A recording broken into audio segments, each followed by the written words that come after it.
father of food. Yeah, he's in Costa Rica right now. But I'm consulting with him about another project. He said he didn't want to do it as soon as I said that. What? As soon as they said, are you in, you may be in Costa Rica, Yeah. say you're in Costa Rica, and you're traveling further afield, they didn't want to repeat it because they didn't know. Yeah, he's coming. Could he get into trouble? And I just didn't say that. I said, I'm traveling further afield, and I know that Cuba doesn't go to cruises. No, it does right now. I just received word of that today. And it's kind of a situation where someone might need to file a TRO or Temporary about daughter? an injunction to stop the sale. I'm like, Is anybody going to do that? well, so I wanted to ask you. I mean, we have Christina Nolan. Oh, I like her. She's a beautiful. I like her a lot. She's very anti-choice, but I like her. Is she anti-choice? Really? I don't really. The whole family is weird because I like them a lot, but they are the family, the anti-choice family of Vermont. They're connected with. She's lesbian. How did they accept her? She's lesbian. How did they accept her? Well, you always make exceptions for your family, including Dick Cheney. His daughter's a lesbian. But it's complicated. It's more complicated than that. I've been in touch, I know them quite well. They found this group called Birthright, the Hans. The family name is Han, and they're all connected in some way. That was Judge O'Brien's family too. So I've known them all for years. When I was in the legislature, I got very close to Birthright people because we were on the same side of an adoption bill. Right? So I'm actually friends with the head of Pro-Life Vermont. I know. I like that about you. I've always liked that about you. No, I mean, we both agree. It's working with people, trying to make alliances. It does. What you do in politics, it appears to me, is you try to win. Any way you can, almost. Right. Trying to persuade people. Yeah. But anyway, Nolan's part of that family, so I've kind of liked her over the years. I like her as a U.S. attorney too. I don't know if she knows me, but I know of her. Okay, ladies and gentlemen, we're going to start, and hopefully those who are late will join us. Oh yeah? She and one other. I'll ask our panelists to step forward and then come sit. So I'll be up here for a bit. voilà. Robin? Okay, no, take your time. And then the rest of the herd will come forward. I mean, like, will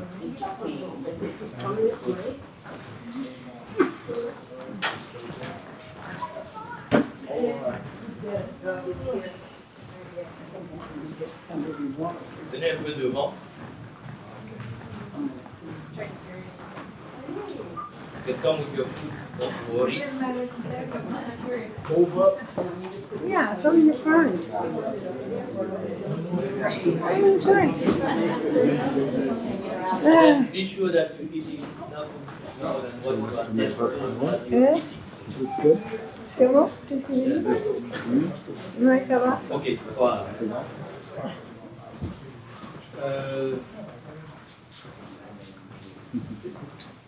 La caméra, vous pouvez c'est là? Oui. C'est bon? Ok. Can you see? Yes. Me? Yes. Already. Robin.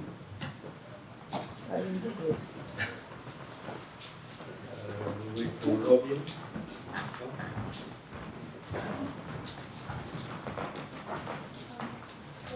There are nice seats in the front.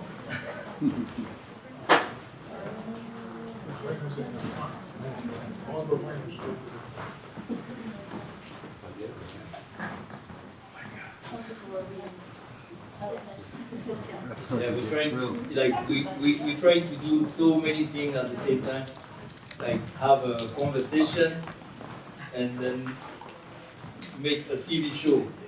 So it's a little challenging, but we'll get there. 1, 2, 3, c'est parti. Good evening, everyone. and welcome. I am Eric Aguero, the Executive Director of the Vermont Institute of Community and International Involvement. We call it VICI. Thank you all for joining us tonight at our event, Leave Haiti Alone, Struggling with the Old Demons of Foreign Influence. You have certainly noticed that the title was written by a Francophone, so there's a lot of words, but mainly it's like struggling with foreign influence, and we know how it plays a big role in the fate of Haiti. As we gather here, Haitian immigrants are rising to the center of the national political stage, with renewed anti-immigrant sentiment affecting how we see and treat those who come here seeking a better life. This moment calls on us to pause the polemics, look beyond the headlines, and understand the real forces driving Haiti's ongoing struggles and the decisions that many Haitians face as they leave their homeland in search of stability and opportunity. Our purpose this evening is to shine a light on the impact of foreign influence in Haiti, from historical interventions to ongoing policies by powers such as France and the United States of America. And to talk about this and explore how Haitian-led solutions could pave the way for a more stable future, we have invited a scholar. He's also a dear former member of our community here now.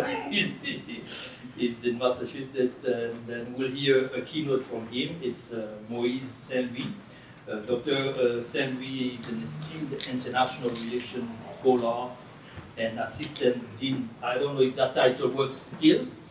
Assistant dean and director of the Frederick Douglass Unity House at Westfield State University. Dr. Saint-Louis brings a depth of experience in international affairs and an intimate knowledge of the issues facing Haiti today. Is from Haiti originally himself. So during this talk, Moise will incorporate powerful excerpts from Raoul Peck's documentary, Fatal Assistance Fatale, offering a unique perspective on how foreign interventions have shaped and at times destabilized Haiti. So please join me in welcoming Dr. Moise Saint-Louis.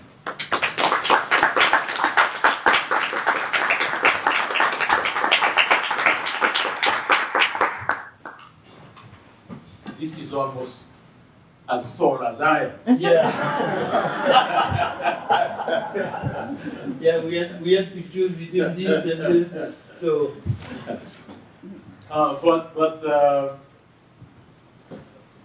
You'll be up to the challenge. Well, I will try to stay on my tippy toes. But thanks for the introduction. But good evening, everybody. And as I often say, good evening, beautiful people. I want to thank the Vermont Institute of Community and International Involvement and Towards Freedom and members of the committee that organized this important conversation. And I want to especially thank Elsie, who hounded me quite a bit.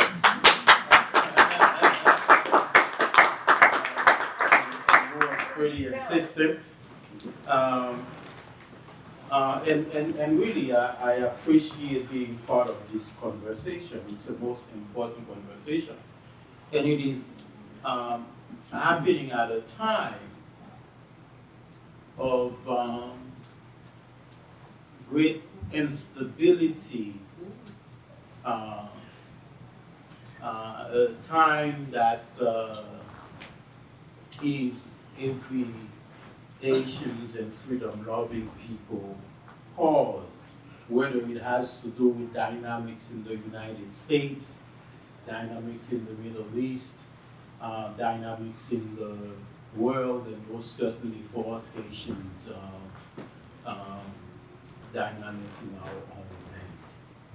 The title, Leave Haiti Alone, couldn't be more apropos, in my view. because it evokes the relationship between bullies and bullied. Even a superficial look at the relationship between Haiti, the beacon of freedom in the world, and Western powers, to which we must now add Canada, would bear this dynamic out. Right? As Dr. Legrand-Fils, you probably heard him in his speech at the United Nations. I think it's always important to note that, I want to quote him, that Haiti, this land that has offered to the world a symbol of unshakable liberty and aided multiple nations to liberate themselves from the hold of barbaric colonialism, that Haiti is not looking for charity. Haitians have never looked for charity, but for justice, respect for their dignity and the dignity of their nation, and most importantly, for Haiti's right to exist as a dignified and prosperous nation. And the struggle, the historical struggle for Haitians has been just that. The persistence to maintain the integrity, the human dignity that compelled them to fight for their freedom. But not only for their freedom, but that compelled them to contribute blood and wealth to safeguard others' freedom. Even the freedom of Americans, which they fought for in Savannah, to make sure that Americans free themselves from the British. So it is, in this election period, indeed interesting. And it has been historically interesting that the nations for which Haitians died even before they got their own independence is the nation that has most maligned and targeted and disenfranchised Haitians. So I want to make sure that we keep that in mind. So really, in fact, Haiti has spearheaded and shaped the struggle for freedom in the world and for daring to and succeeding in shattering the consensus on slavery and the institutionalization by Europeans. Haiti and Haitians have and continue to pay a steep price. Western nations, most importantly the United States, France, Spain, and England, from the outset have engaged in a concerted effort since the birth of this valiant republic to curtail its influence, limit its presence and potential, siphon its resources, undermine its reputation, and threaten its very existence. I think I would encourage you to read a great book written by a Vermonter, Haiti's Bad Press. I think it is still published.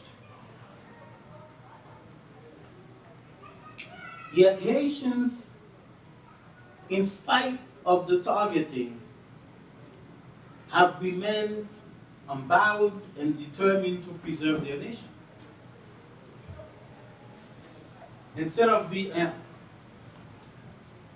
even at the cost of their limbs and lives.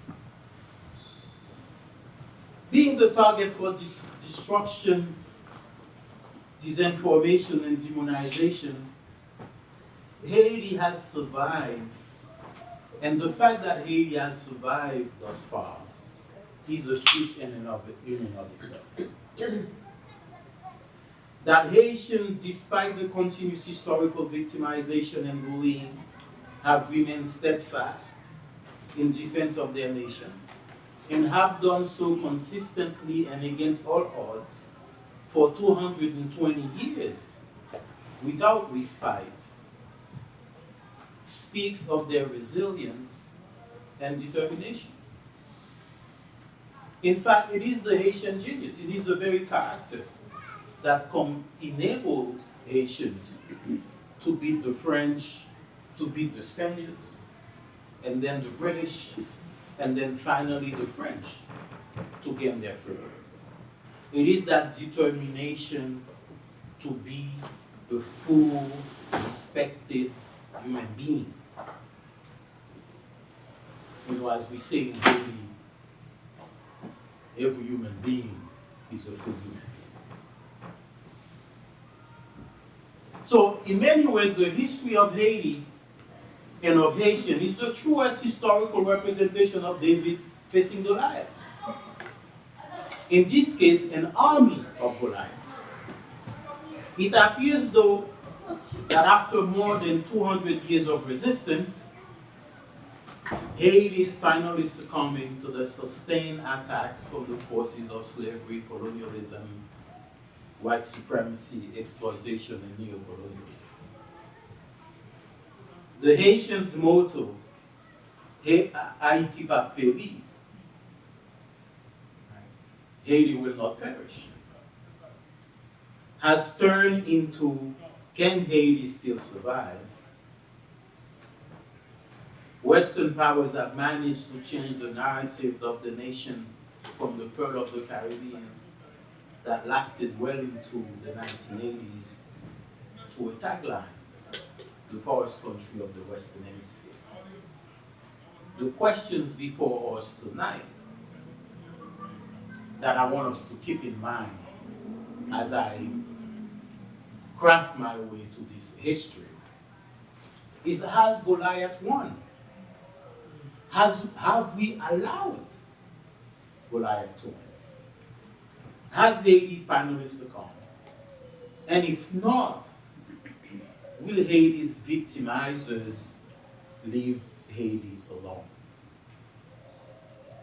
And I pose it to you that it still remains up to you.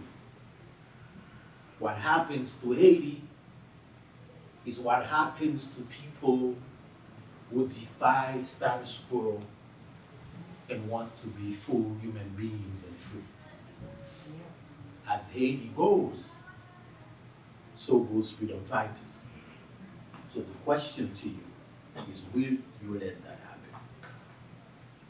My concern is there are so many so-called experts of Haiti who often have a historical understanding of Haiti, don't have a full grasp of Haiti. Too often, the basis of their knowledge has rested on Western narratives about black governance, intellectual capacity, myths, and falsehoods.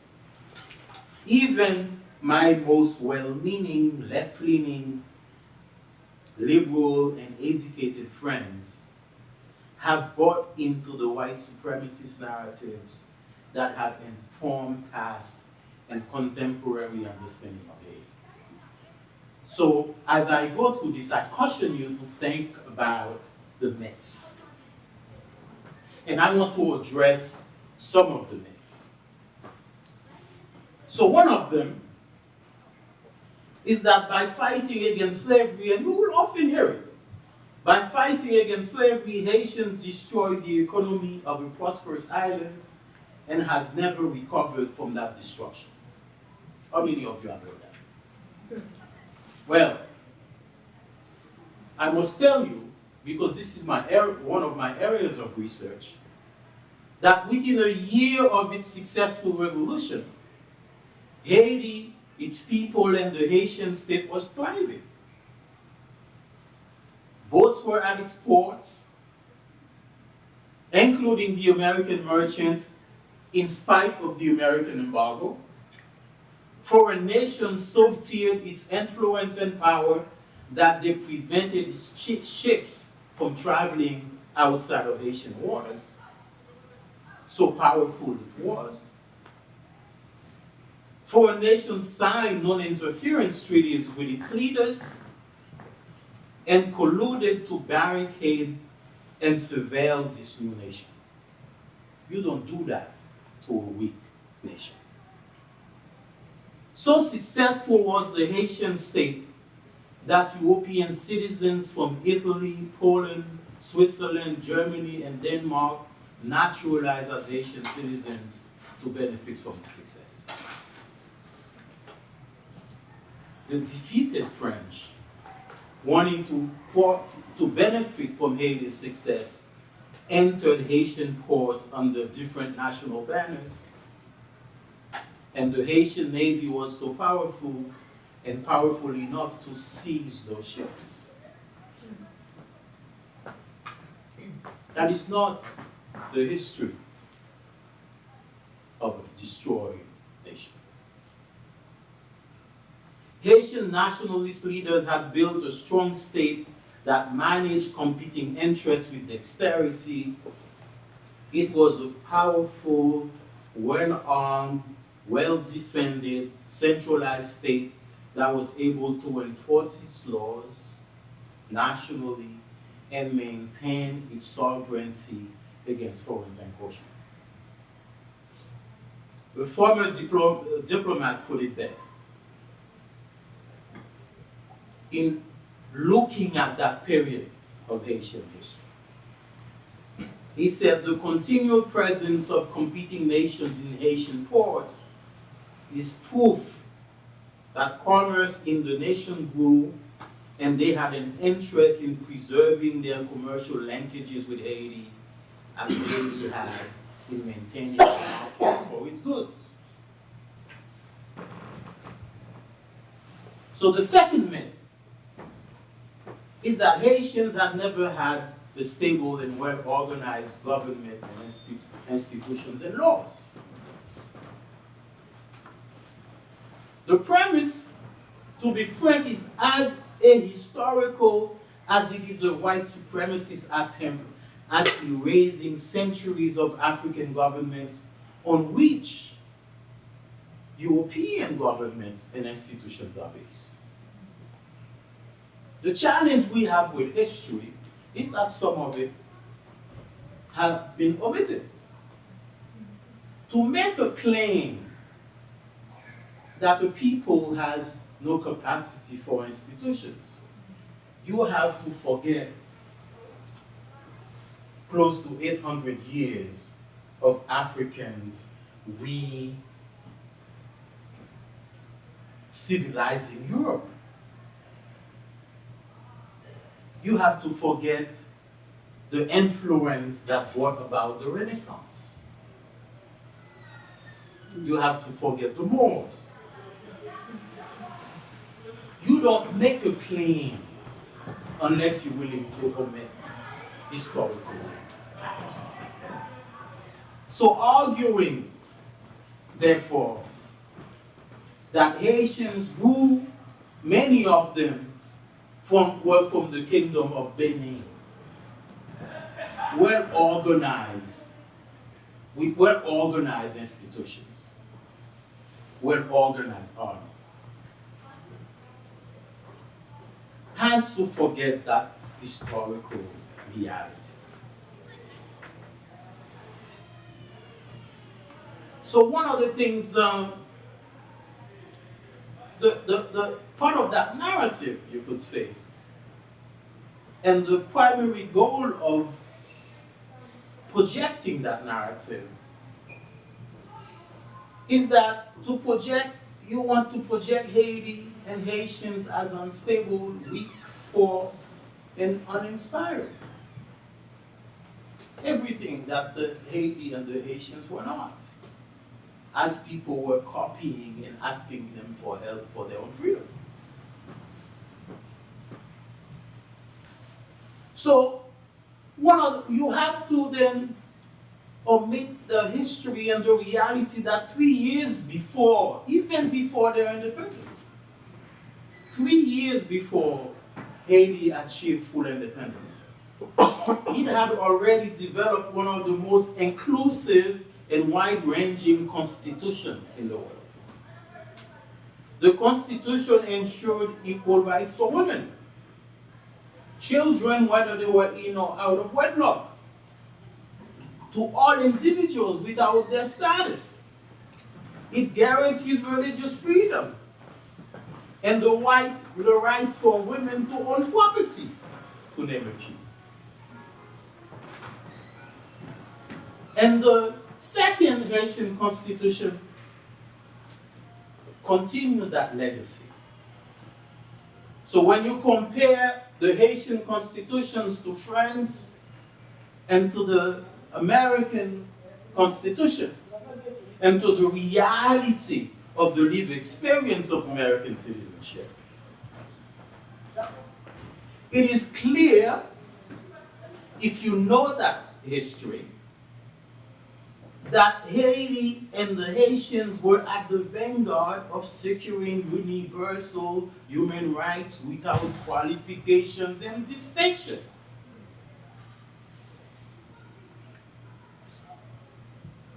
In fact, as scholars Michel Wolf-Touillot wrote, some clearly viewed the social policies enshrined, and I quote, enshrined in the Haitian Constitution as uncivilized. Right?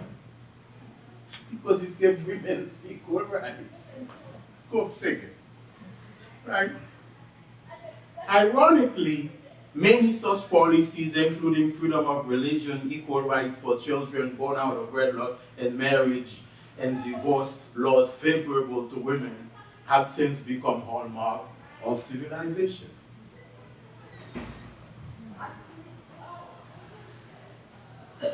Right. So when you compare the efforts of Haitians, their motivations, their stated goal to ensure that every human being, regardless of race or gender or social status, had equal rights. Not some false notion of liberty, equality, fraternity with exclusive clauses, or all men are created equal but only some men, and certainly no women. The Haitians posed a threat. A threat because it challenged the status quo that marginalized people and disenfranchised people. So I think it's very important, right, that we contextualize the narrative of Haiti versus the reality of Haiti. And the very so that you can understand the very reason why Haiti and Haitians were targeted. The very reason why they were prevented from navigating to the rest of the places in the world. They had grand and dangerous ideas. So the Haitians ensure that every household had the right to bear arms. Now, the issue was, it wasn't the right to bear arms to protect the elites or to create mayhem. It was the right to bear arms to protect their liberty and protect the free state that they had created. So if you compare that rules with the right to bear arms in the United States, it was to do what? To protect the elites, to control the native populations, and to pursue slaves. The purpose of the law, the trajectory of the law, was distinct and different.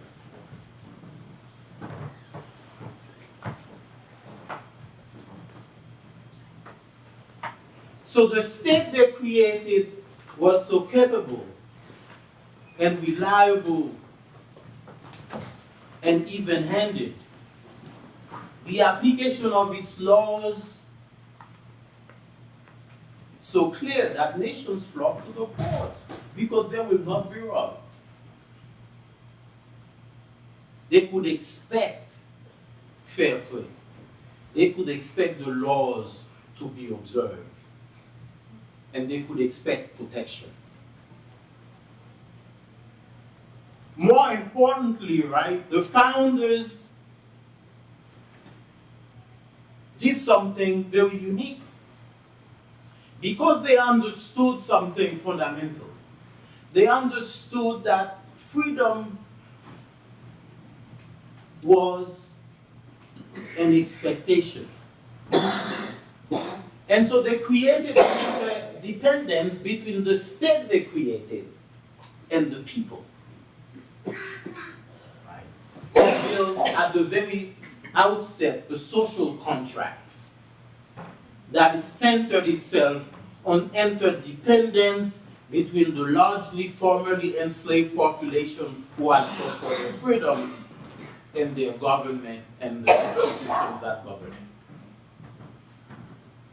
So their idea was that the population needed the state for protection and to secure their rights and interests. And the state and its nationalist leaders needed the population to defend the state and protect its existence. Right? So that interdependence means what? It means responsiveness and protection for the population. That interdependence was central to the creation of the Haitian state.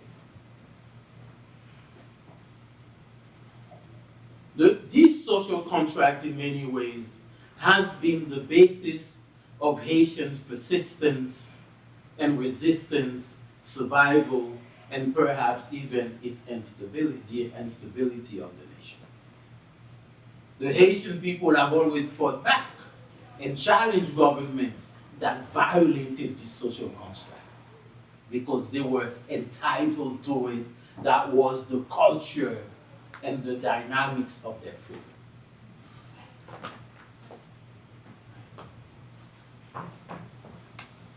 It is this contract that Dessalines, the successful leader that brought down the French, he expressed that notion when he said, because the state was centered around the common person. Not the elites, but the common person. And he said at the outset of the revolution, as they built their institutions, and the state tried to look at all of its resources for redistribution, because he believed that the Haitians who have fought for their freedom have the right to property. So he said to the elites at the time, and I quote, that be careful. We have all fought for liberty. The resources we have acquired by spilling our blood belong to all of us. I intend to ensure they are distributed with equity. And the goal of the state and the government was to ensuring equitable distribution of the resources, and people have died and fought for. And that reality of a Haiti that sought equality in a world that was dependent on inequality created a dynamic.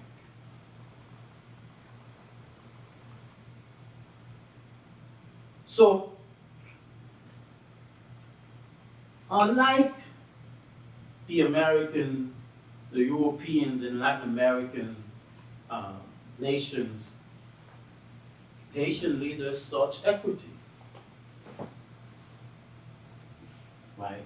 And as I demonstrated, if you read some of my work, the Louverturian statecraft, the Haitian state, goal was to secure economic and political right for the black majority, and tied the destiny and legitimacy of the nation to the welfare of its citizens, and protected and protect its interests against the excesses of the elite. Right. So if you look at the basis of American liberty is to protect the interests of the elites and give rights to the elites. You exercise different rights based on the amount of property you have. So the goals were different. And so the tension, one could understand the kind of dynamics and tension in the world between this emerging and insistent state on freedom. And more importantly, the Haitians enshrined in their constitution the right and willingness to fight slavery wherever it existed. And they did. So you can document even in the United States the VC revolt and many of the revolts that took place between 1791 and well into the 1800s had throughout the Caribbean, not just in the United States, had Haitians imprints in it. And you could document that much of Latin America achieved their freedom with the Haitian army supporting them, with one caveat, that wherever they achieve freedom, that every enslaved people would be free. Right. So Haitians in Haiti are maligned not because they were incapable and disorganized and could not craft a stable government or governance system, but because the system they formulated and endeavored and the state they built surpassed those who considered themselves the most civilized and challenged the elite-dominated patriarchal and unequal system upon which their societies rested. It is this state that has been under attack since its inception. It is this state that has been targeted for destruction, for the inspiration it created, and the threat that inspiration posed to systems based on exploitation and genocide. That's what you have to consider. That's what you have to think about when you ask yourself, why Haiti and what's going on? Myth number 3, that Haiti's newly freed population was a nation of illiterates and thus could not provide its population the education it needed for good governance, and that the nation has been and remained a nation of illiterates. Well, within a few years after independence, according to scholars Griggs and Prater, and if you look at the annals and the archival, we do archival research in England, because the anti-abolitionists documented that. Haiti had developed the most elaborate educational system and made education compulsory for all children, something that had not yet existed in other places. Haitian nationalist leaders had opened 5 national public schools using the Lancastrian model.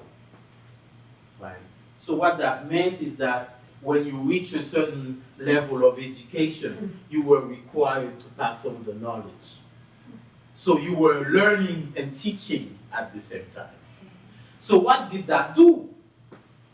That allowed an acceleration of access to education.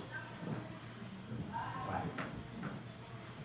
So the more than that, private schools were encouraged, much resources and academics for professional training created.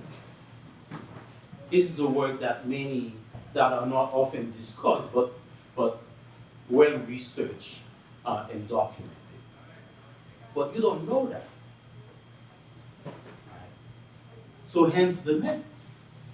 Out of the population of 240,000, notes the diplomat and senator and historian Edna Brutus, 72,000 were already alphabetized in the North within a few years. The Louverturian educational policy was so thorough that it regulated absences and required every child 10 years or older, in addition to their education, to learn a trade. Right? So we think about it. So myth number 4,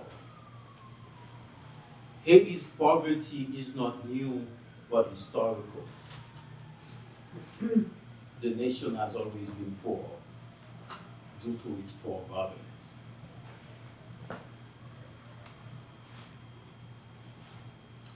I'll tell you what the British enslaver who sought to convince Great Britain to maintain slavery, I'll tell you what he said. He said, Dutch, Americans, English, Danes, and Swiss merchants competed for access to this most lucrative market in Haiti's northern ports. Properties of British merchants in Cape Haitians alone were valued at over $1 million.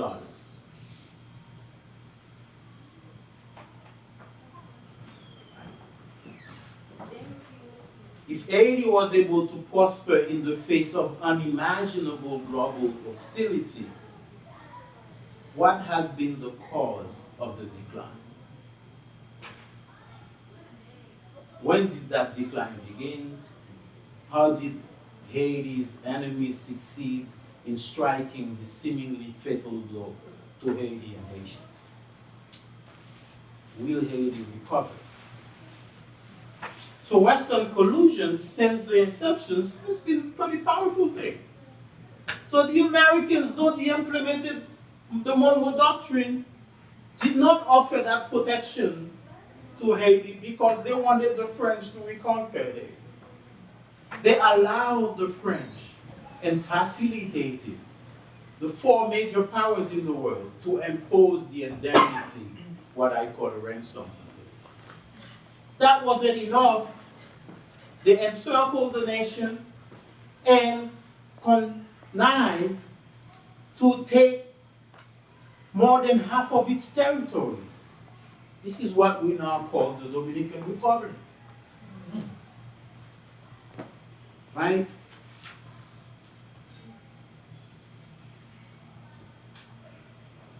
If that was not enough, with the indemnity, now you have to think about the impact of that indemnity. With the indemnity, Haiti, the indemnity was 10 times the revenue of the state. So Haiti was borrowing money from France to pay France, tying the nation into perpetual debt. Slavery, like. The nation is prosperous, but cannot benefit from the prosperity. Now, if that wasn't enough, Americans, as they engage in consolidating their power in Latin America and the Caribbean, using the Monroe Doctrine corollaries, you know the Panama Canal, the Nicaragua went down, the Dominican Republic, Cuba, Puerto Rico, the Philippines, the expansion of the American state, and they did that using the banking system. Because their goal was to control the revenues of state and to make the dollar and make US Bank the primary arbiter of debt, right? So nations were indebted, and US companies would force other nations to sell that debt to them. And then they would compel those countries to sell, to manage their only sources of revenue, which is their custom houses. And when you refuse, we call it a period of gunboat diplomacy. Right? When all these countries fell, only Haiti remained. Because the Haitians had refused to succumb. So what did the US do? They compelled the French to sell them the debt. And if that was not enough, they bought 50% of the share of the bank that the Haitians owned with the French. Their goal was to compel the Haitian governments to give them control over their custom houses. So how did they do that? Now, so when we talk about the debt, the indemnity, we only talk about French. We don't talk about the fact that after a certain time, the US bank managed that debt. They bought that debt, they managed that debt. And so it's not just France that owes, that benefited from the debt. The American government, and by extension, the American police, the American public, and American society benefited from the indemnity imposed on you. So when that was not enough, the US was pretty ingenious move. So they slowly indebted further the Haitian government. So one of the ways they do that is because if you have gold at the time, you had collateral and therefore you could negotiate. So to eliminate that independence, they forcefully confiscated the gold. They landed the Marines, took the gold, and put it in the New York National City Bank. So gangsterism at its best. So what did that do? The Haitians no longer had the capacity to negotiate this debt, right? Even the indemnity, they were financially independent, even though they were losing most of their resources to pay the debt. But they had the gold reserve that allowed them to navigate and maintain a level of financial independence. So when the Haitian governments refused and needed resources to pay and structure and manage their institutions, the process of fleecing the state took place because it made the US bank the only bank the Haitians could borrow from. Right? And so from 1911 until the invasion, the fleecing of Haiti accelerated. And I'll give you an example. So Haiti borrowed $674,000 loan. They got 81% of that money. They borrowed $609,000. They got 78% of that money. They borrowed $712,000 to manage the institutions to protect the interests of the state. They only got, in 1914, right before the invasion, they only netted 60% of the money they borrowed. The goal was to starve the state of resources so that they could seize control over their only remaining sources of revenue to the US. And don't take my word for it. The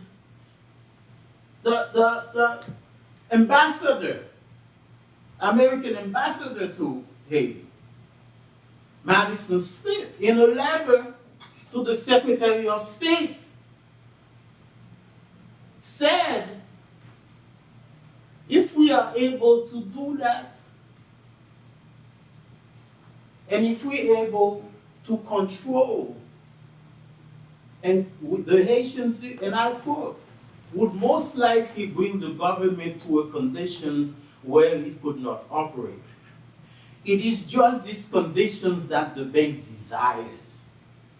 For it is the belief of the bank that the government, when confronted with such crisis, will be forced to ask for assistance of the United States in adjusting its financial tangle. And the American supervision of the custom houses will result. I did say, right? So this stuff is documented.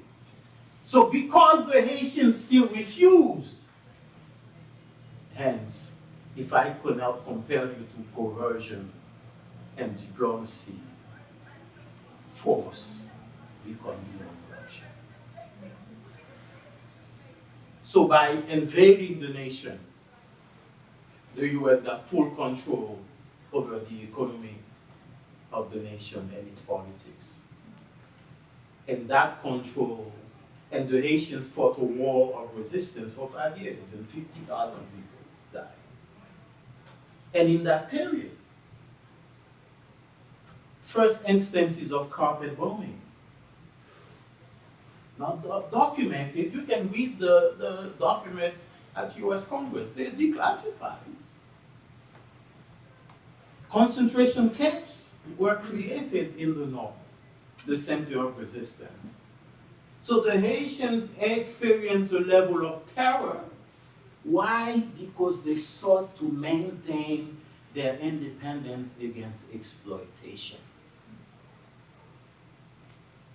That control was so deep of Haiti's decision making that Haiti was at a point where one of its most renowned ambassadors died, and those who control its economic decisions, the Americans, would not even allow the Haitian government money to repatriate the body.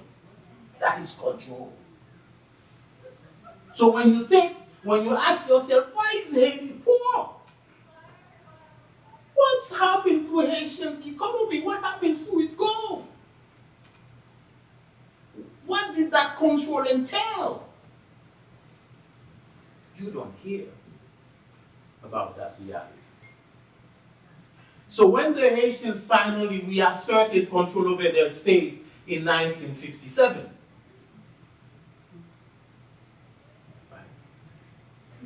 I'll tell you what one of the president of Haiti at the time said. Because it's important that we understand.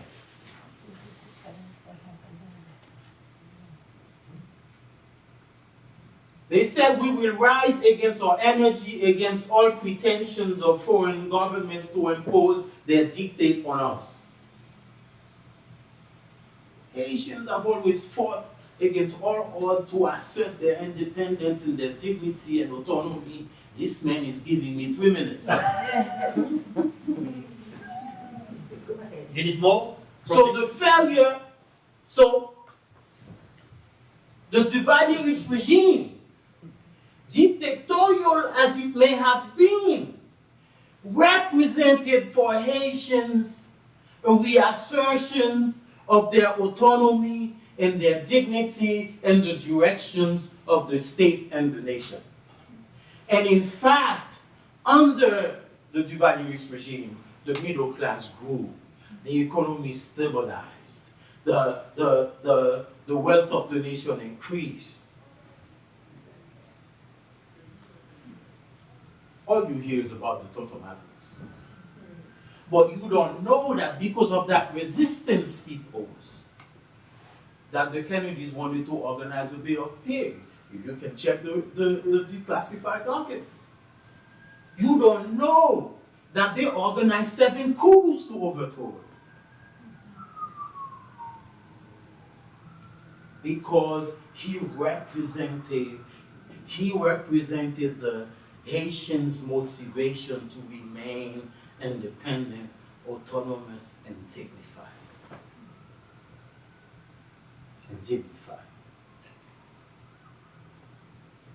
And this is what he said again. I have succeeded in establishing the authority of the state to serve the interests of the dispossessed masses and middle classes that cannot protect their economic interests. And I shall safeguard that against the interests of the privileged classes. So part of the conflict within the Duvalier regime was the state trying to recenter itself and to balance the interests of an elite supported by the United States and a population that had been disenfranchised because the Americans not only had controlled the economy, but they had imposed a racialized system that took black about from the institutions of the state. And so the goal of the Duvalier regime was to recenter the black governance into and black interests, which represented the bulk of the population, and offset that against elite interests. So when one talks about violence, when one talks about what happens in the conflict between Marcos and the military was organized by the occupying forces to control and maintain the interests of Western powers, and to change the direction of the state, you needed to control the military that was created during the occupation. So you can account for some of the violence without understanding the dynamics of power to fight, to support the interests of the population. You can talk about the Haitian middle class without talking about the Duvalier regime. So that state expanded its commerce, expanded its institutions, and created a level of production that the country became self-reliant in food production, so much so that it produced surplus food to export. So when that regime fell, well, one could say that regime was betrayed by the younger Duvalier, who sided with the elites against the population. And because the Duvalier regime, what we call Papa Dog, had re-centered the social contract with the population, when that social contract was betrayed, the population no longer supported the Duvalier regime under his son, and the regime fell. So the democracy, as it evolved in Haiti, was an opportunity for American interests to recenter itself and take over control of the state they had lost under the Duvalier regime. And so when Aristide became president, popularly elected, and sought to recenter the interests of the masses, boom! Military coup, supported by the CIA. Paramilitary groups, well documented, take my word for it, FRAP, supported by the CIA, under CIA program, who murdered democracy activists. I went to Haiti to hide people who were being hunted down and murdered. I saw it. And FRAP was a vehicle of the CIA.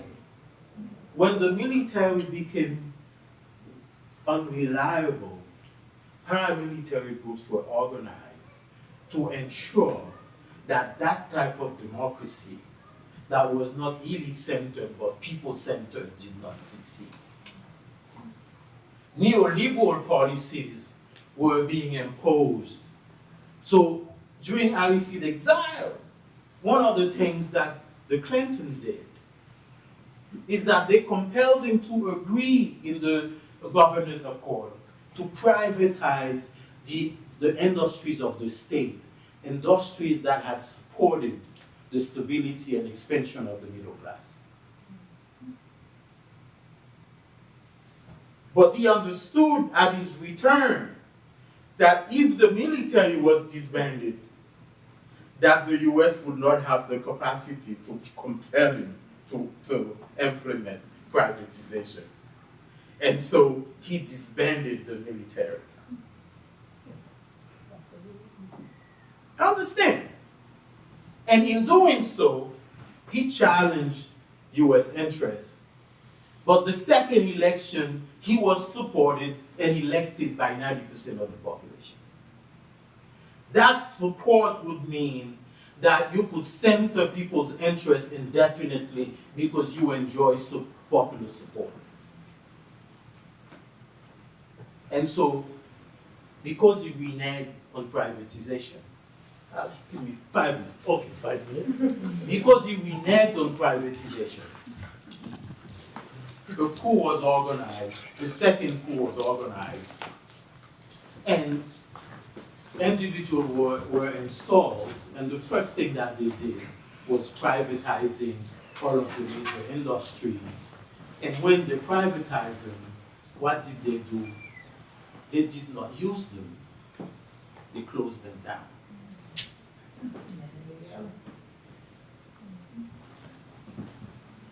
Enforced impoverishment. If we cannot control the orientation of democracy in the state, we can control the ability of the state to support that democracy. Understand? If the state doesn't have the capacity to support that democracy and the interdependence of the population will no longer support that regime, will no longer support that kind of democracy.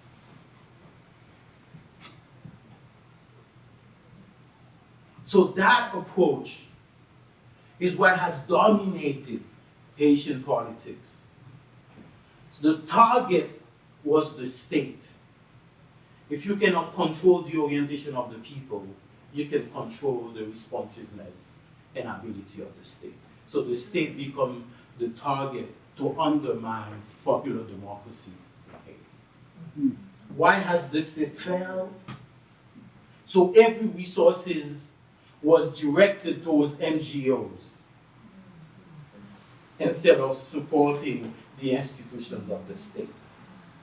So the state was forced to collapse. The state could no longer exercise its responsibilities, and multinational forces supplanted the state to support elite interests. Right? And so if you cannot control democracy, you control the state. So if the state cannot maintain its sovereignty, it cannot control its territory, it cannot maintain law and order, you have de facto eliminated the possibility of popular democracy in the nation. And you can see that in the numbers, that the Haitian people started voting with 90% eligible voters. By the time they experienced these realities, 13.3% were voting. So that the government of René Préval, well, not René Préval, but Moise, only received 7.3% of the vote of the Republic. The people had spoken. If I cannot have the democracy I want, I am not going to participate in a sham democracy. To maintain that kind of inequality, and since gold deposits were identified, since oil deposits were identified, since iridium were identified, and you do not have a state, And the places where they are identified are where the populations are residing. How do you remove that populations from the areas where those deposits are? Arms gangs. Arms gangs. So in all the three areas where gangs exist, oil heads and rare metal deposits exist. And to exploit those, you have to remove the population. I was talking with a former minister that I had invited for a conversation last night. And I can tell you, in Haiti, 900,000 people are displaced in the capital.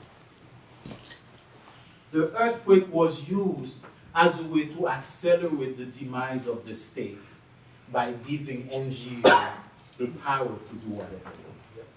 And so I'm going to stop here in order that he can show some of the dynamics of NGO in Haiti, and so that we can have perhaps some conversation. And if we cannot do that, I would suggest that you meet to really see those clips and have a broader conversation. But I think it's really important that if Haiti is succumbing, if armed gangs now control the nation, it is not accidental, but rather orchestrated.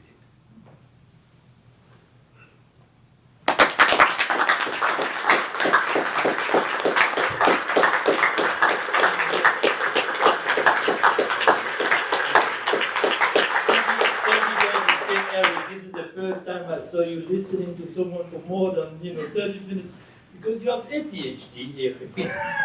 It was really, really good. I would like us to keep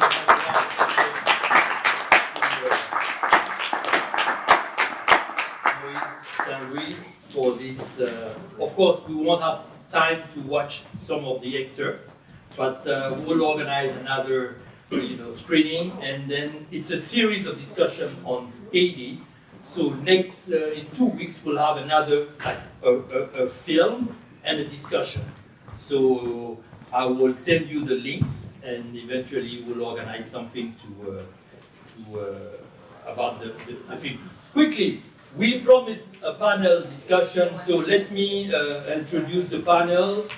And so we are joined by Sandy Bell, public affairs expert. She is the president of VICI, the Vermont Institute of Community and International Involvement, but also a lawyer and an activist, a specialist of U.S. international policies. So we're very happy to have you here. Robin Lloyd, and I would like us to give her a big applause because Robin Lloyd is a filmmaker that worked on Haiti, but also explored, Haiti's struggles and resilience, but also, our partner. We like to treat our partner very well. She has, helped us organize these events, and we're organizing the next one on Haiti with her. And then last but not least, Esther Charleston, which is, a current gubernatorial candidate. She would like to replace the current governor, hopefully. She has Haitian origin, but she was born here in the US, and is a very proud member of this Haitian American community, and to show the rest of the world that there's more beyond cats and dogs. Okay, so let's join the panel now, and hopefully our new recruit will be good at changing the cameras and things. Okay, all right, we'll start with Sandy.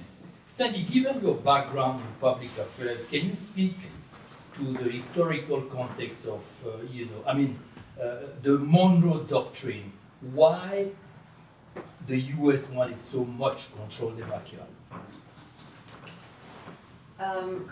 As Eric said, I taught history, I was a history major, and I became very interested in the history of revolutions, particularly those revolutions which occurred in the Americas. However, I knew very little about the Haitian Revolution, but as I began to study the American Revolution, or the Revolution of the United States against Britain, I began to see a trajectory in those revolutions. The United States, of course, while I think I would perhaps differ slightly with our scholar here tonight, the U.S. Revolution was really a revolution against imperialism also. And that began, it was against, remember, the United States was a colony of Great Britain. And so that revolution in 1776 set off a bell for all other nations to really think about their colonial status within the Americas. And the United States, with all the I think, talk that it wasn't really a revolution, was. For 1776, it threw off imperialism and it created a republic. Flawed republic, certainly, a very flawed republic, particularly by the existence of slavery, which it did not eliminate. However, in what I would call a second revolution in the Civil War, it did emancipate, in a way, slaves. Certainly it did away with slavery, while it did not do away with racism. But after I was studying the history of the Americas, I became aware that there was a second revolution within the Americas. I'm thinking about the French Revolution also. But that second revolution was much more radical, and that was the revolution in Haiti, as our scholar here says. That revolution was the Haitian Revolution, about which I knew nothing, and about which most scholars, or most professors that I studied with, never talked about the Haitian Revolution. Never, never, never.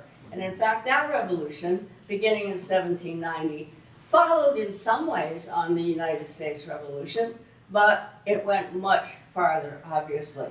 That was a revolution against the other second imperial power, and that was France. And in that revolution, the Haitians not only became a republic, it became the first black republic. And it did eliminate slavery, of course. And it created a flag, I always mention this, a flag that took out the white part of the red, white, and blue and became the flag of Haiti, which was red and blue. But since that time, I would say also, since that very, very important revolution, followed by the French, followed by the Cuban, and followed by the Russian Revolution, that whole period of time was a period where people hoped for true liberation and for true freedom. And the Haitians set the strongest example of that. In my mind, however, that's why Haiti has been so punished, because Haiti is a symbol of liberation, of true liberation, and as our friend here, Professor Moise says, was a revolution in which not only all people became a republic and threw off the monarchy of France, but also was a revolution of all races, all sexes, all genders, and truly was for the equality of all peoples. But for that reason, that's why it's been so punished. And it was beginning then that it was punished ever since.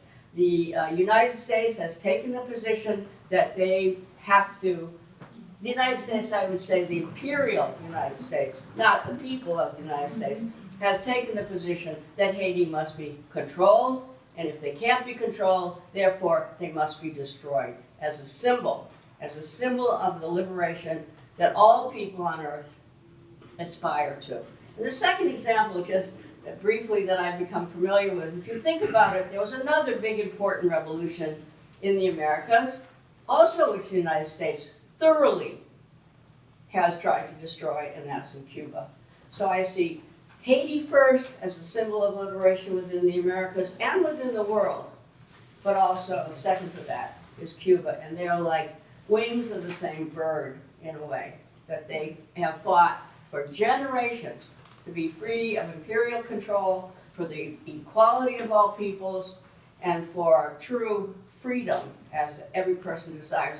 I would talk a little bit I know that Eric knows this, but I do have a slight sort of not a disagreement, a different interpretation of the whole idea of the right to bear arms.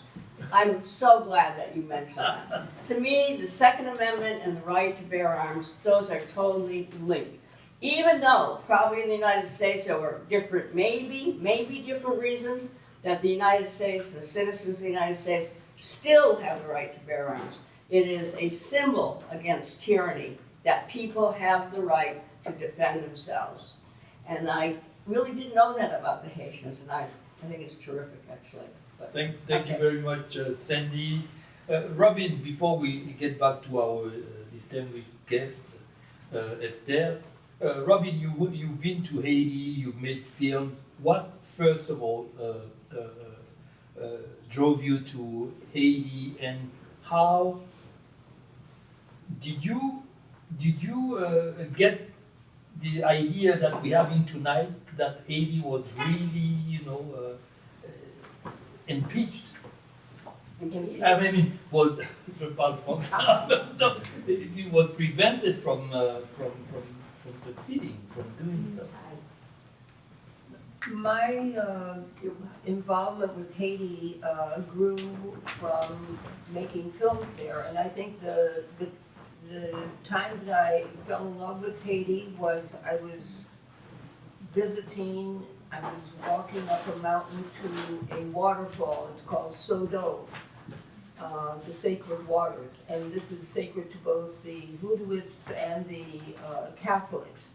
And I was carrying my equipment, and I did some shooting, and as I was coming down, a terrific thunderstorm happened, and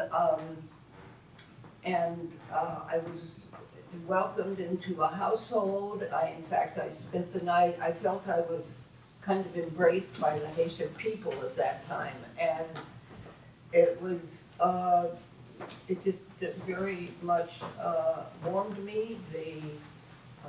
The culture, the Catholic culture, and the Voodoo culture, and the way it works together quite often is fascinating in terms of the graphic imagery and the paintings of Haiti that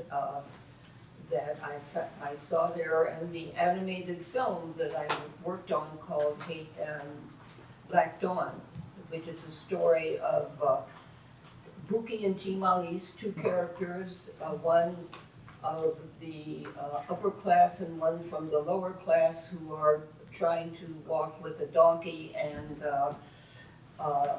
they're pulling him in different directions, and then they tell the story of the Haitian Revolution, and they convince each other that it's time to work together, that the upper class and the poor people should work together. But I would just like to stress about this guy, Aristide, whose shirt I am wearing, or whose shirt represents him. Okay, I bought it off a kid in the street of Port-au-Prince.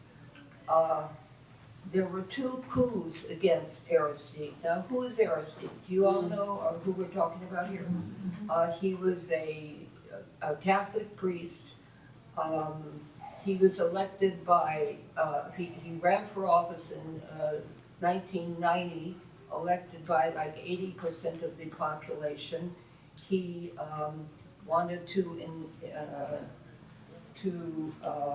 he was a follower of liberation theology, of the Catholic liberation theology, which gives power to the poor, is its purpose, you could say. He made the Creole language acceptable to the middle and upper class and used more widely than it had ever been used before. And he actually wore voodoo shawls around around his neck in various ceremonies, acknowledging that this religion is a essential part of the Haitian spirit. So I thought, so he got, to cut to the quick, he got overthrown twice by the United States, as Moise has talked about. The first time, just 9 months after he was first elected in 1991, and I interviewed him at that time, and he said, and I said, well, are you getting prepared for the 200th anniversary of the Haitian Revolution, which was 1804, and so I was assuming he would still be in power in 2004. And he said, yes, we are already thinking about this. This was 1991. We are thinking about travel from the different areas of where the slave trade happened, and for people to revisit that, but also I want to make sure that children can read and write, and by the year 2004 we will have a completely educated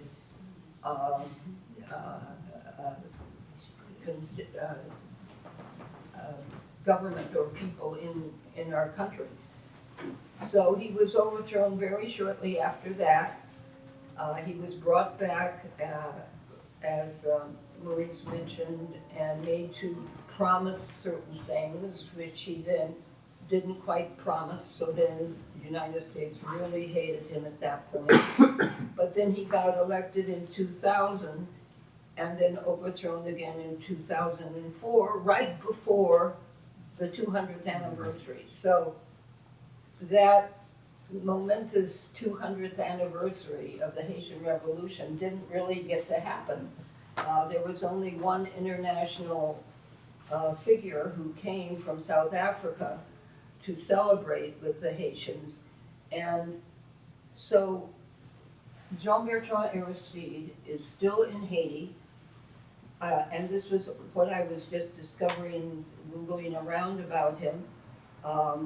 When Moise, the president who was assassinated in July of 2021, Aristide was actually in Cuba for medical care. But when he returned, the people surrounded his car, his plane, and called for him to be president. And then again in 2022, Aristide, people said, "It is you we want in the National Palace. Come and get us out of this misery." Protesters said at that time, at some time of unrest. And now there is a glimmer of hope that I see, but I would like people who are Haitian to maybe respond whether this is a pipe dream, that Leslie Voltaire, who is a Lavalas supporter. Now Lavalas means the flow, the flood, yes, and that's the name of Aristide's party. That this guy, Leslie Voltaire, has been chosen to be the head or the leader of a group of people, a transitional presidential council. And so this is the first time that someone from Lavalas, someone related to Aristide, has gotten a position of power within that kind of chaotic lack of governance that exists in Haiti right now. So I'm just thinking maybe that's a good sign of hope. I don't know, but maybe. Okay, I don't know if it's Esther who want to take on this question, but Esther, you are, we are very proud of you as a gubernatorial candidate. You're a young candidate. You bring a fresh blood. We're very happy about that. So, if you were governor, what policies do you believe would help support the Haitian community, immigrant community here in Vermont? Well, where do we begin? I would say really getting a pulse on the people already here. understand that we are growing. Our community, the Haitian community, is growing, and it's honestly the church community that's been catching the gaps. And so making sure that we're represented in the state, having an office to make sure that nobody falls through the cracks would definitely be a priority. And I also learned a couple of weeks ago, I went to a Haitian Ladies Network, and I learned that there are a lot of Haitian Americans, Haitians, who are elected officials who are doing that great work. So I believe in collaboration. We do not have to do this alone. We can work together to really get us to a place where we're all seen. And so I would start my own thing, but also collaborate with others to get us to where we need to be. Thank you very much. And then yes, Cindy? I didn't mention, you asked, and I think it's important, the Monroe Doctrine. Because after the revolutions in both the United States, Haiti, France, there was, and also the Bolivarian revolutions, which created republics all over the New World, especially South America, against Spain. This country was this hemisphere, all were republics, with the exception of Canada. But all the other North and South America were then republics. The United States at that point, however, was probably the rising hegemonic power within that group of nations. And in 1823, because there was the danger of recolonization by Europe, the United States said that it would be the protector of all the rest of the Americas to disallow ever a recolonization on the part of Spain, France, Germany, and all the other European powers. However, while it appeared at that time to have a mixed message, one, to keep the Americas free from European colonization, it also meant that the United States would begin to have hegemonic or all power over what those Latin American republics became. One of the things that the United States forbid was alliances with nations abroad in Europe, and it also forbid those nations to really go their own way, like Haiti did, like Cuba did, like all the republics in Latin America. In other words, the United States essentially said, we are going to make sure that those nations of the Americas are under our control. And that since 1823, that has been the position of the Anglo parts of America over all the other, really Latin America and all the other colonies which have wished to go their own way. The United States has said, no, you're not going to do that. So, but I did want to address your question about the Monroe Doctrine. But I have the feeling that for Haiti we'll need 200 years of discussion. So Yeah. we'll just, it's a very, very interesting topic. As an African coming from the Ivory Coast, we look at Haiti as a big sister, as a big brother, because Haiti has provided teachers to Congo. Our friend Jules is here, Dr. Jules Wechi from Congo. In fact, Raoul Peck, who's like the filmmaker, has done the first movie on Lumumba.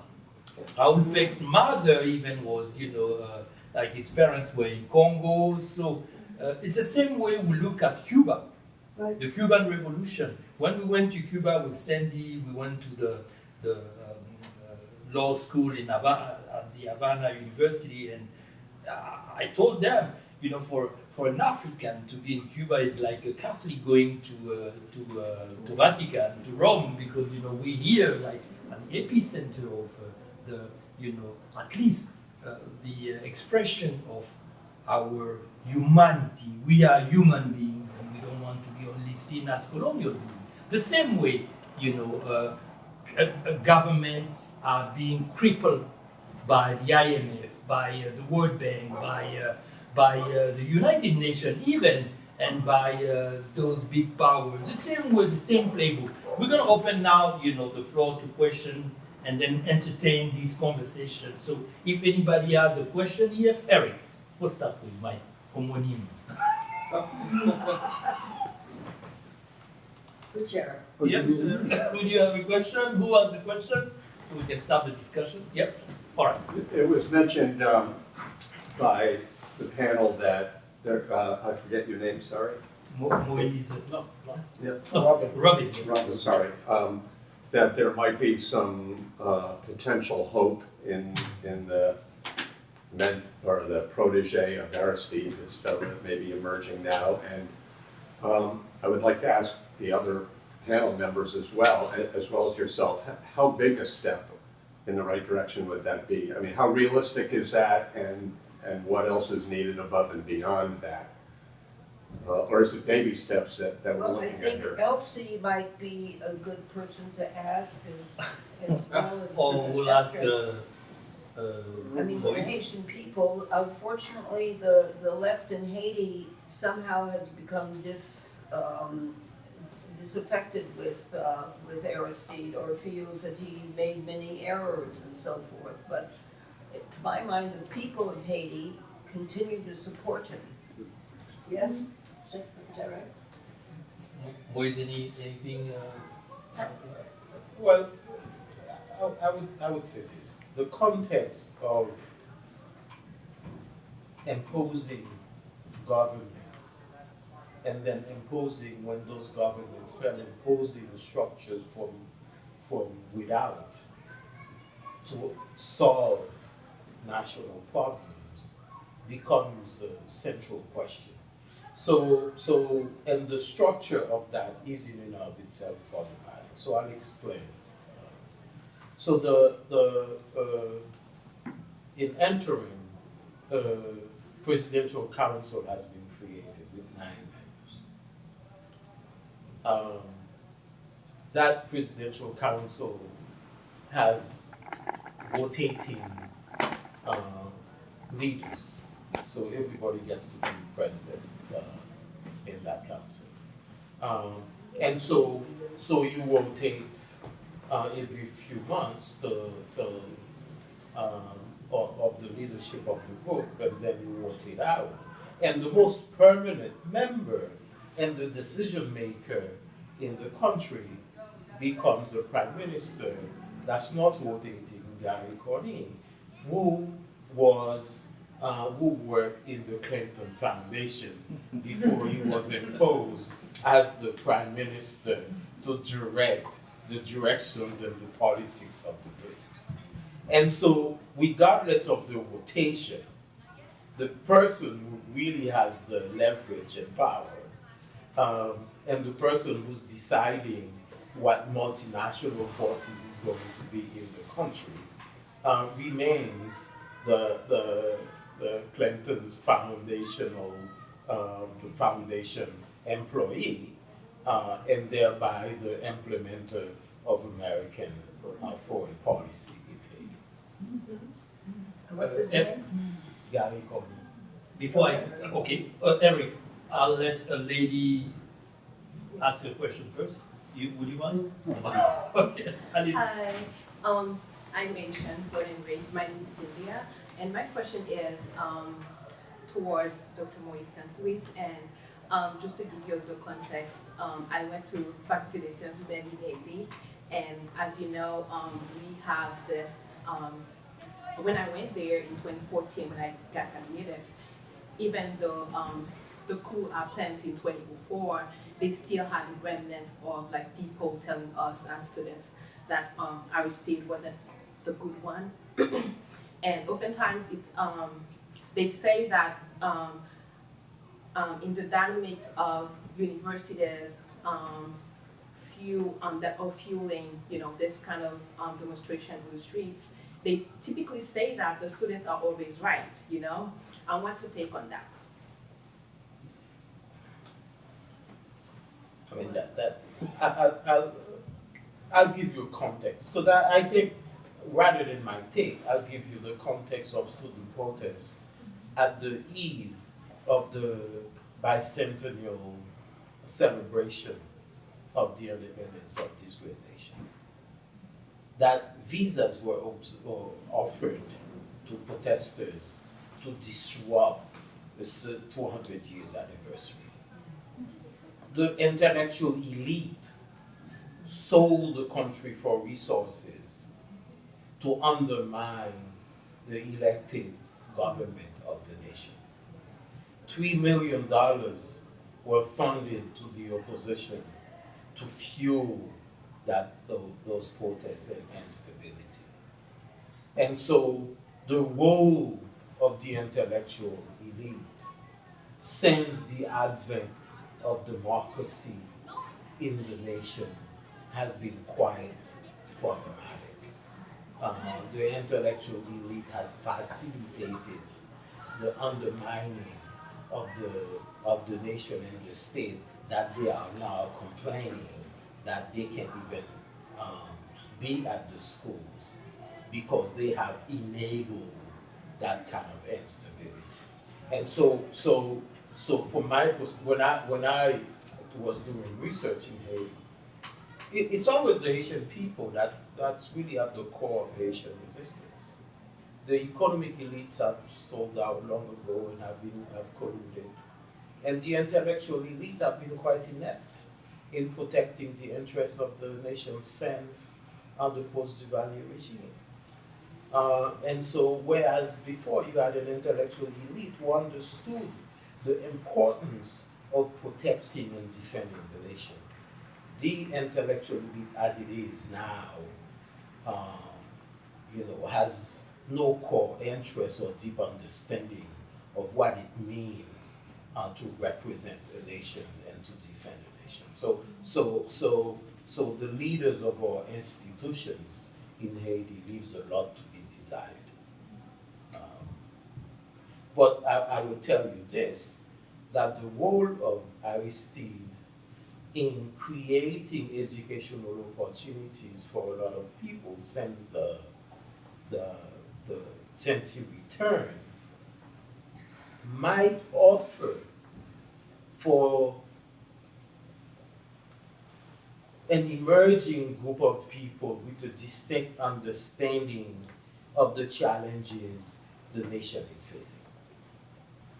I think because of the dependence on NGOs for everything, that has created a culture of dependence that has disconnected overall the Haitian people from their responsibilities.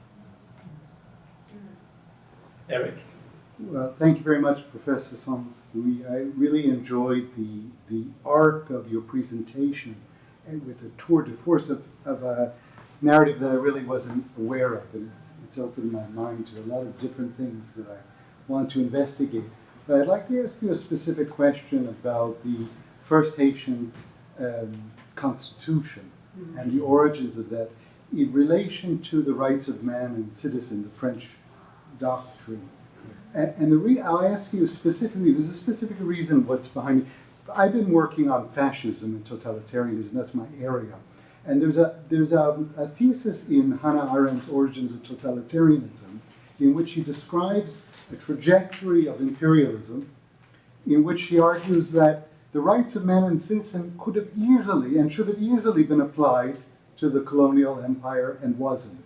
And this, she marks as, was not. You sure? That's her argument. It's an argument, correct? It's her argument. No, Correct. I mean, colonialism is based on the fact that the rights of man and citizen were not applied. Right. Right. I mean, That's to correct. all of the colonial empire, right? That's the argument I'm making.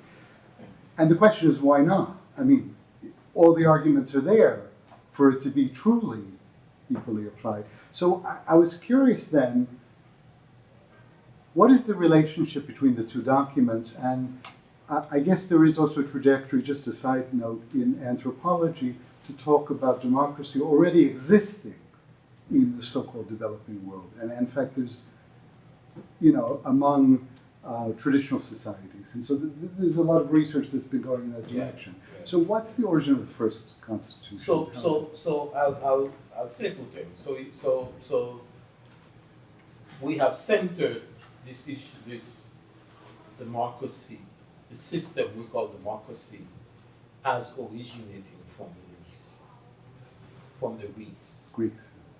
And we know quite well that those Greeks studied in Africa. We know that. It's well documented because they told us. And some of them because to become a master, you had to study for 30 years. So Plato 13.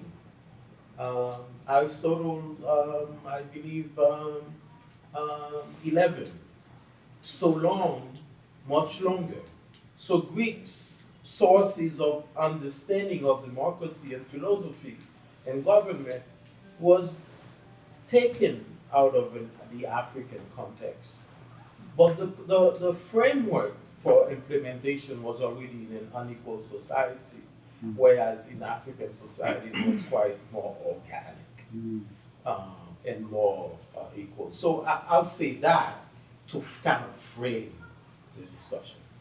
That Haitians' notions of freedom did not, there's this notion, right, that the Haitians understood and got excited about freedom because they were influenced by the Jacobins. Right. Right. And that the Jacobins are who that fed into these enslaved people these grand ideas of liberty. The caveat to that, or perhaps another way to think about that, is that the first documented declarations of the right of man is the Charter of the Menden. What? The Charter of the Menden. Yeah, the Monday, yeah, la charte du La Charte Monday. du Mandé. La charte du Monday. The charter of the Manding. That took place in the 1100s. And that this notion, and it was clear about the universal applications of the rights of man. And so the Africans as they were, and they had done in Europe, but the Africans as they were had already institutionalized their notions of universal freedom. And they had already embedded in their charter that nobody should be enslaved, people had rights, everybody had rights, and so on. So, on the one hand, Africans in the New World were influenced by the Jacobins and France grand ideas that they themselves did not implement. But they were in a particular position and experience because unlike American enslaved people, which after a while was internal slavery, so that cultural transition and cultural knowledge was not immediate. The flow of people in Haiti was constant. And so the circulation of knowledge and mores were persistent and continuous, which is why Haitians' cultural retention is high, perhaps even higher than in Africa, because of colonialism and the impact of colonialism on Africans. And so the Haitians were not just informed by the Jacobins and some huge Western idea of freedom. The Haitians were already informed by their own experience and their own values about who humans were and the dignity of men. Yes, Sally? But could I think maybe it's a question for you, Professor. Wasn't it correct that the French, the Jacobins, during the French Revolution, didn't they eliminate slavery? And then Napoleon reinstated it? Is that correct? Well, I wrote a paper on this one because it was part of a debate in France. A debate among Jacobins. Right. And it was a debate about should we fully implement freedom, and what is the cost? Because the Jacobins, as it were, had interests. And some of those interests were in plantations. And so it was pretty interesting debate. And so I think this notion of Jacobinism as radicals can be more nuanced. That there were tension in Jacobinist ranks, and that tensions revolve around interests and the cost of liberty, of implementing universal liberty to all. And so based on your position in the hierarchies of interest, perhaps goes your willingness to implement that interest fully. So I think that we cannot paint a broad brush the Jacobinist assertion of universal freedom. Sounds like America. Well, you know, I'll stop here. But you know, we might differ a little bit. That in arguing the assertion that the impetus for the American Revolution was not an elite reassertion of their interest against the interests of the monarchy. Because of the monarchy. Because after all, it was about taxes. Right? And tensions. So I think liberatory tendencies. So I think the right to not pay taxes from the resources I've garnered from inequality or from oppressive regimes was also quite central to the fight for colonial elites to lead the exploitation venture and fully benefit from them without paying the king. So I think in many ways we have to make small claims rather than big ones. If you don't mind, No? can we quickly go to Haitian-led solutions? What would an Haitian-led solution look like? What would Haiti look like under that dynamic? That's a very good question. The Haitians have always been clear. They want a state and a society that is responsive to their needs. That's always been at the core of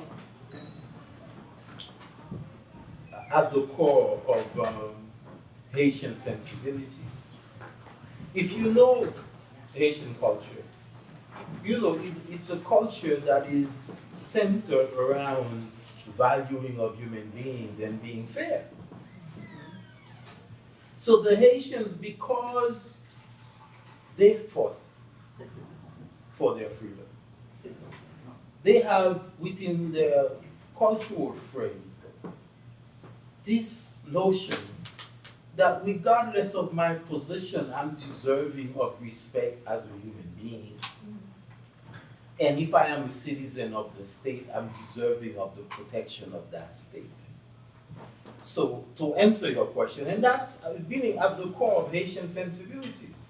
That's why when you do a slight, when you mistreat a Haitian, you might get the harshest reaction. Right? Because it's at the core of their sensibility, this issue of equality and decency and dignity. Right? And so the Haitians have been clear. They want to create a democracy that matters, where the resources of their nation is used for the benefit and welfare of the nation.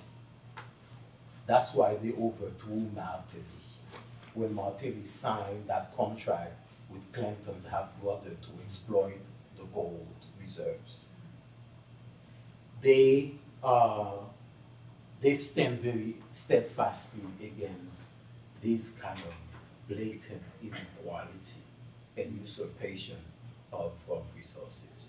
And so the Haitian people have the capacity, if you allow them, to resolve the challenges of this. But will it happen, or shall we wait until empire dies? I don't know, because in Ivory Coast, until France is not gone, there will never be independence. Well, I don't know. I think Mali has proven differently. Okay. Burkina Faso. Well, I'll put it to you this way. All right.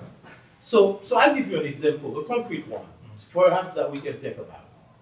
Yes, the challenge is the outside forces are implementing inequality and imposing inequality. And that's what led to the Juvenile Preval's death, murder. So he is a president that engaged in politics in a way that was dubious, because he was supported by the elite who was coming to power. But because he's from the north, and the northern population, which is more African than any other populations in Haiti, They are the rebels. they fought for the revolution. That's where the shock troop of the revolution came from. Have deep sensibilities against inequality. So even after coming to office, supported by the elites, when he realized the depth of the exploitation of the state and the disenfranchisement of the people, he refused to acquiesce and allow that to take place. When he realized the imposition of the United States and France on the country, in his travel to Turkey, he met with the Russians. And a month later, he was assassinated.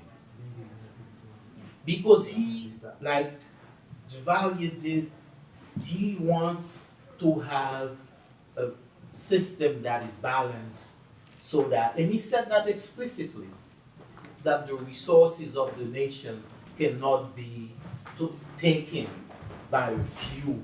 It must be used to support the population, right?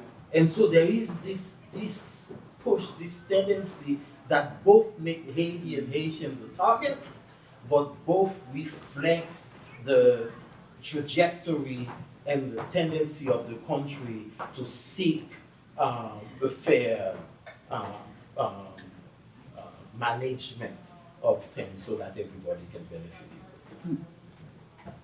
We are blessed to live in a time of deep changes, from the global south, what they call the global south. Everywhere in Africa, in the world, you have people clearly asking for independence and sovereignty, and the Mali in West Africa, Burkina Faso, and Niger are drifting away from France. France is fueling terrorism in the region so that people can meet them. They will say, because we left, there is terrorism. So maybe if there's no other question, a reflection on that very interesting time we're living in, and the prospect of Haiti going through that same hope of being finally free at last. As goes freedom in the United States, so goes freedom everywhere. Now, I want the Americans in the room to think about that. Yes. Yes, I do too. Can you repeat that again? As goes freedom in the United States, so goes freedom in the rest of the world. Yeah. So let me walk you through strategies. Okay. So when American interest is at play, different strategies are used. In the 1980s and 90s and early 2000s, it was protest movements to undermine state that did not fit the interests and government that did not fit the interests of the United States. In the current international arrangements, we see it in Africa that Western powers are using terrorists. They use the terrorist group to undermine Libya.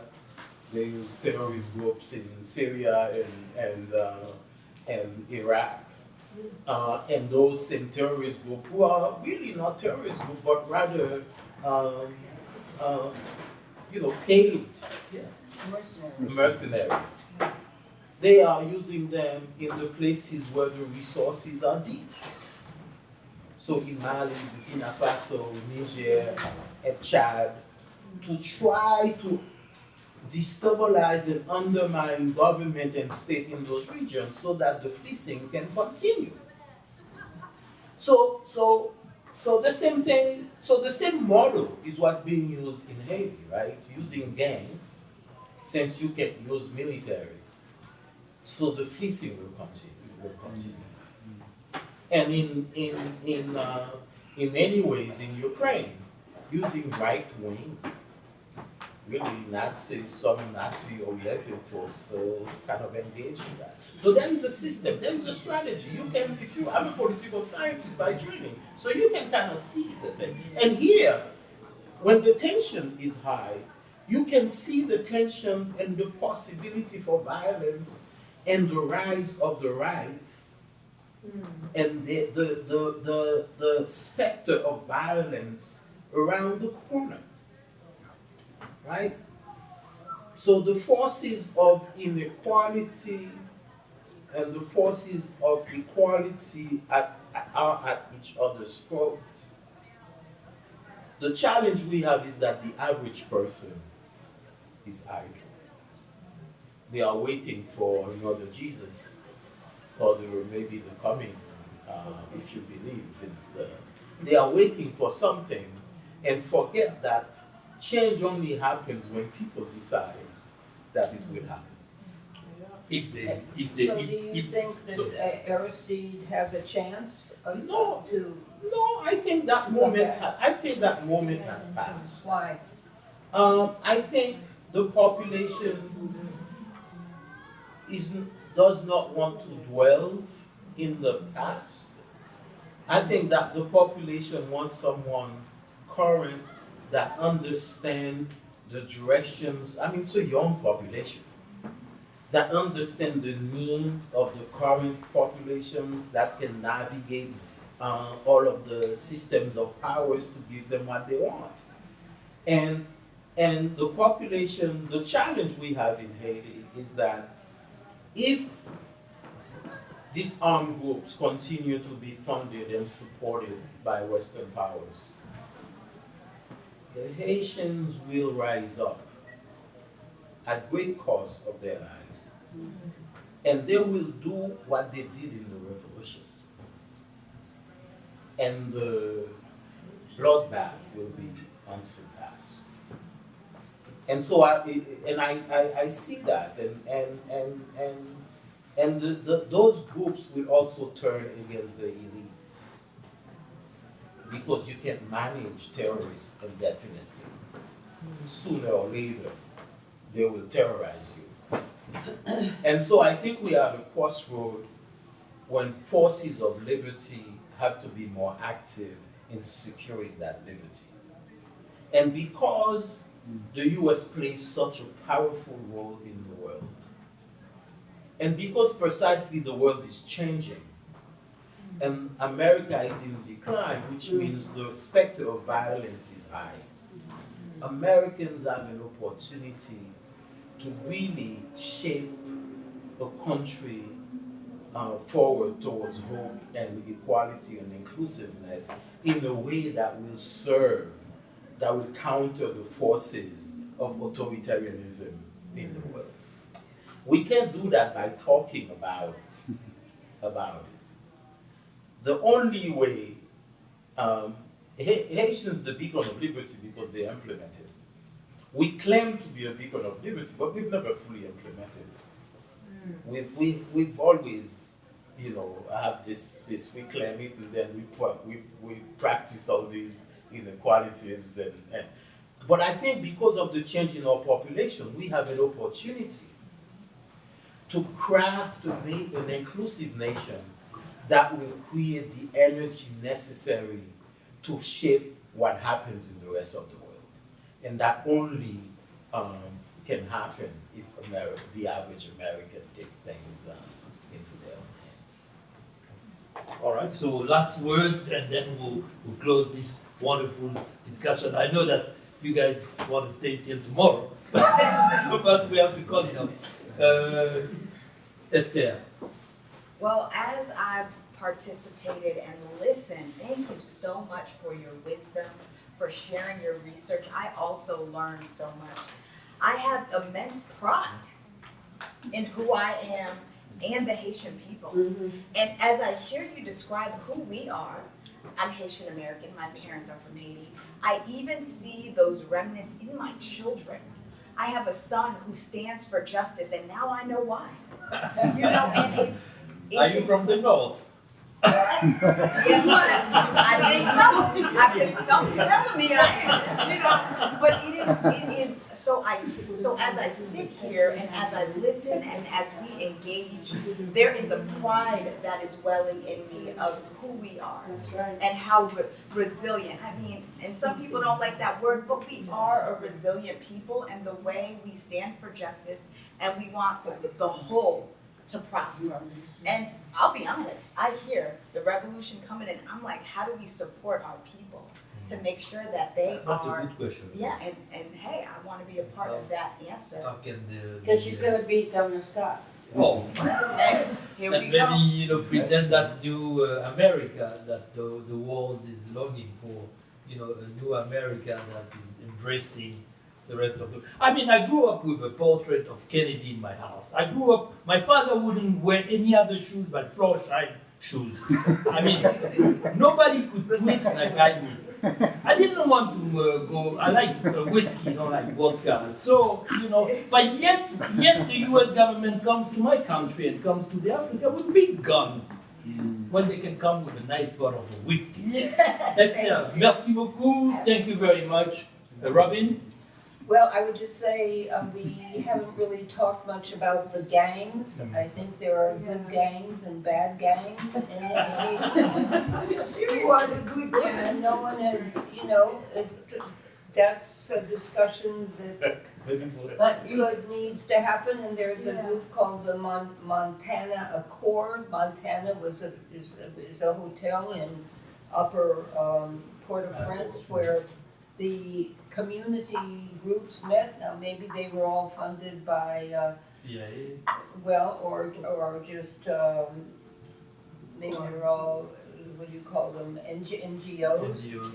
But I think where is the civic community, the citizens of Haiti? Are they not in those groups, and cannot those groups articulate a position and work with some of the good gangs to make something happen? I don't know. That would be my way out. We'll go back to that question when you welcome us for another screening. This time will be Peter King. Let me just say that will take place, and the flyer tells you that it's on November 17th, Sunday at 3 p.m. at the screening room, which is down on the waterfront.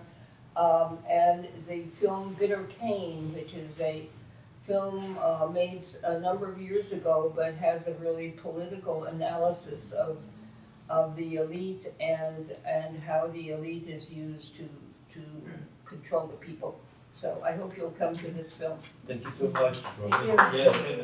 Well, Your final words. Well, I've always been into revolution. Thank you all for this wonderful evening. Merci, thank you. We have Haitian delicacies in the back over there, so please, let's have fun. Continue that discussion.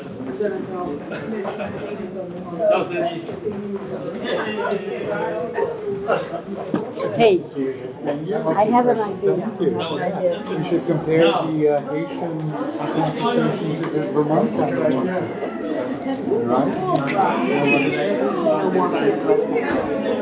Right?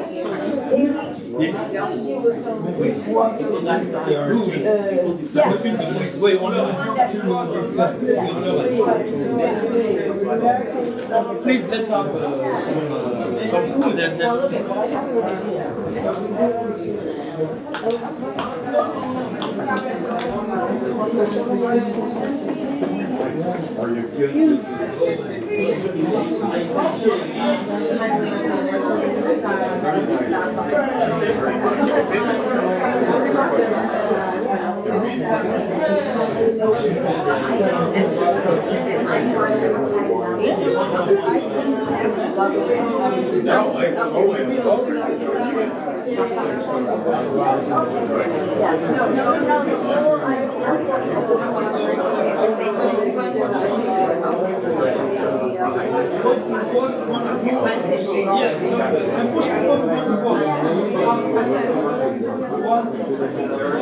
My name is Esther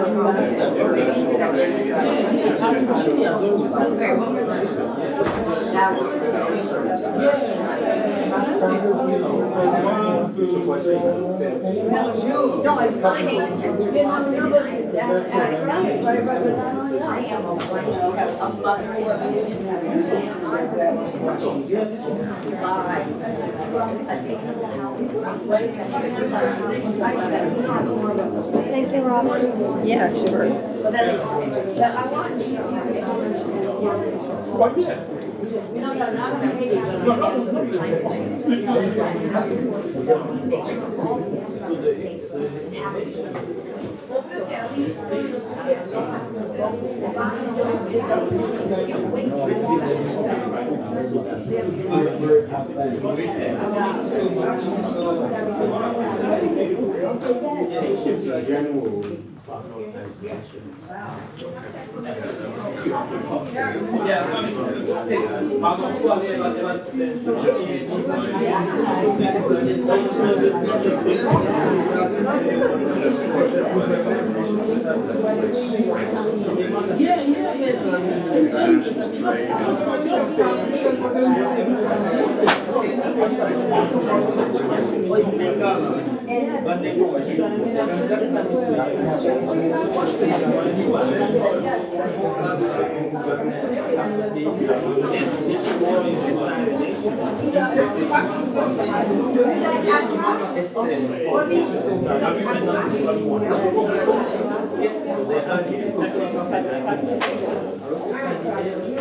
till